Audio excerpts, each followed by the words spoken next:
CM 365, all about Carnatic music.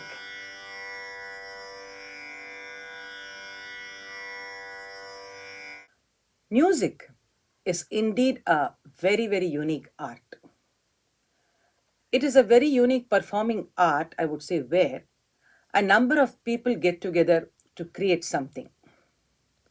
Now, if you look at art like painting, we see that it is usually done by an individual. You don't do not see painting is done about with 100 people coming together and doing a work. Generally, we see that it is done by an individual based on his own imagination and thought process.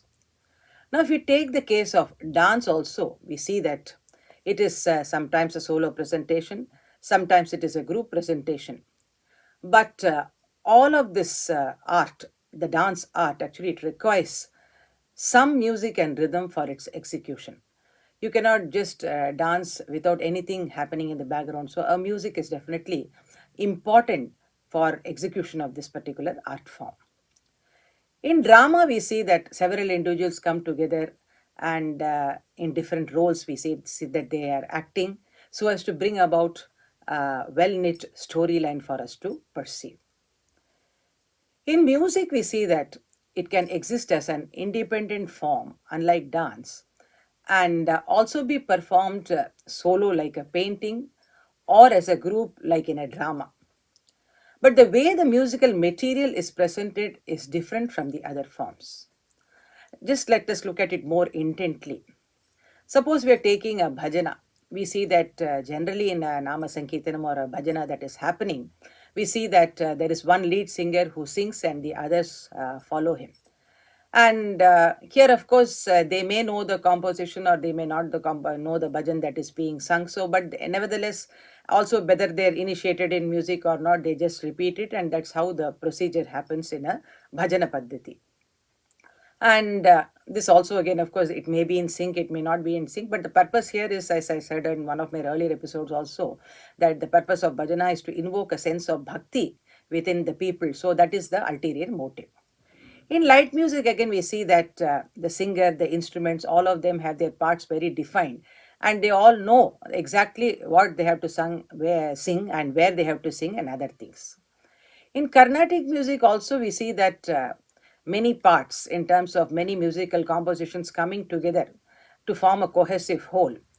And as for the instrumentalists participating here, this is what makes the system absolutely amazing and unparalleled in the world, I would say, where you see that many instrumentalists, the violin, the veena, the ghatam, the ganjira, mridangam, all are coming together.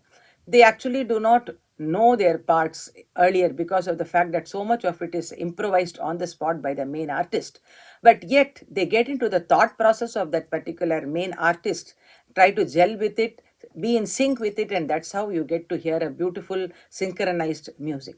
So this is something very, very unique, and it has in fact created wonder in the world itself as to how, without any practice, without any kind of, even the main artist telling the instrumental as to what he's going to sing or play, everybody is able to get on stage and be in perfect sync with each other. This is quite in contrast, I would say, to the Western classical music, where I've seen my own students who are also learning Western music, where they say how many rehearsals they do in order to perfect a particular composition. So here the sense of anticipation that they create among the each other first, even from the vocalist to the accompanying artist, that beautiful sense of anticipation at every spur of the moment, and that sharing of that anticipatory material, whatever comes out, with the rasika. So the rasika also is in a perfect sense of anticipation at every moment as to what is going to come next, because it is not tailored and structured so much that there is no anticipation. So that's a beautiful system, I would say, where Carnatic music, though we have compositions, that element of anticipation, the element of what is to come next, is what makes the concert very, very interesting, and also we would say that enlightening.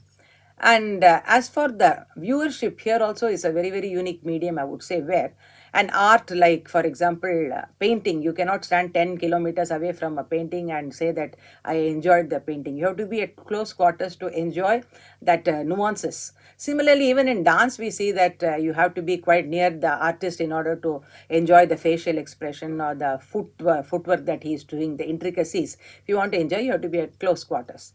And as far as music is concerned, again, here it's very, very unique, because suppose you are in an auditorium which is very large, say about 5,000 people. If there is a good acoustic system, the person sitting in the first row or the person sitting in the last row of the auditorium, everyone is able to hear it the same way. And there is no difference whether you're sitting in front or back. The musical material is conveyed to you in the same way. So that way, music, whether it is sung for one person or 100 people or 10,000 people, the reach of the content is the same wherever you are placed. And sometimes, of course, you may not even be there physically. For example, if you're just hearing a music on a mobile or something, even in that case, you see that the reach is always there. And here in the teaching process also, we see that in dance, in fact, during the pandemic, we saw that many dance teachers could not carry on their teaching through Zoom and other things, because of the fact that it was very difficult to actually show the nuances of the intricate nuances of the hand or the feet through all these kind of, medium.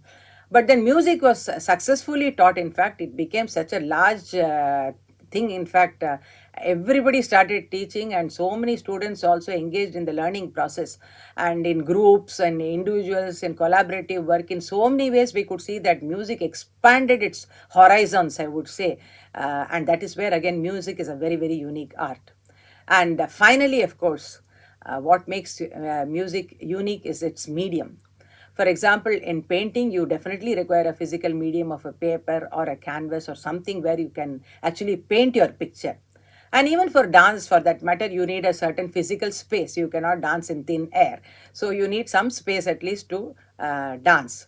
But music is, as again, where a very, very unique medium, where actually you're painting in the canvas of silence. Actually, you're painting with the medium called sound. So there is actually not a visible medium, I would say, but then there is a medium, but it's a very beautiful medium of the silence, where you are painting, with the sound. So that way, we could see that in so many ways, music is indeed a very, very unique art, rather I would say a performing art. CM 365, all about Carnatic music.